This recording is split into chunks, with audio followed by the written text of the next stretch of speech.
What you want to focus on for this one is a lot more accuracy than power. If you can place it well, it should be out of the goalkeeper's reach.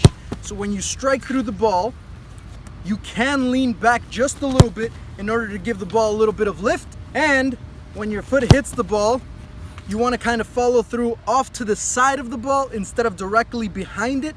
That way it'll give the ball a little bit of spin and cause it to curve right into that far corner.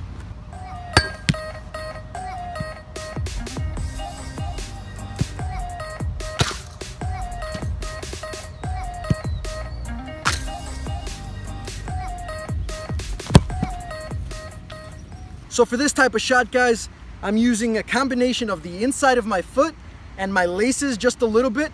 The inside of my foot allows me to get a little bit more surface area and allows me to be able to curl that ball. And the laces just kind of gives me a little bit more power. So I'm not completely going with the laces or completely going with the inside of the foot. It's a mixture of both. And as you go along, you can kind of see what works for you. But there is a sweet spot in the middle that's going to allow you to get the perfect amount of curl and some power so that you're able to beat the goalkeeper.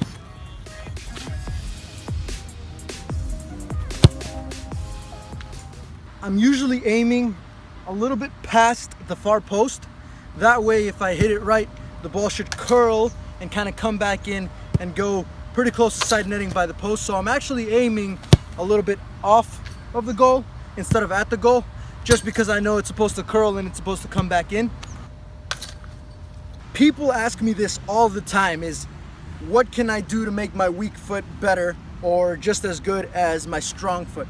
The ultimate secret to this question is there is no secret. There's no one thing that you can do to make your weak foot better, faster. All it takes is get the exact same amount of reps that you do with your strong foot with your weak foot. The more reps you get, the more comfortable you're gonna be with your weak foot. Don't think that there's one secret thing that you can do that's gonna help you. It's all about practice. Correct the technique, correct the form, get more comfortable, and eventually you're gonna be just as comfortable on your weak foot as you are on your strong foot.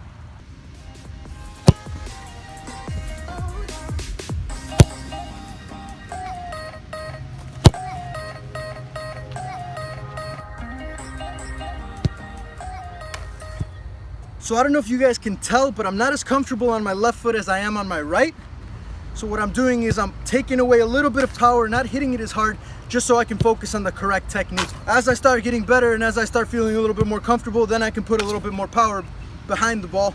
Just because I know that if I hit it as hard as I can, my technique just isn't gonna be as good as if I do it a little bit more controlled, a little bit slower, and then slowly I start building to where I can hit it just a little bit harder.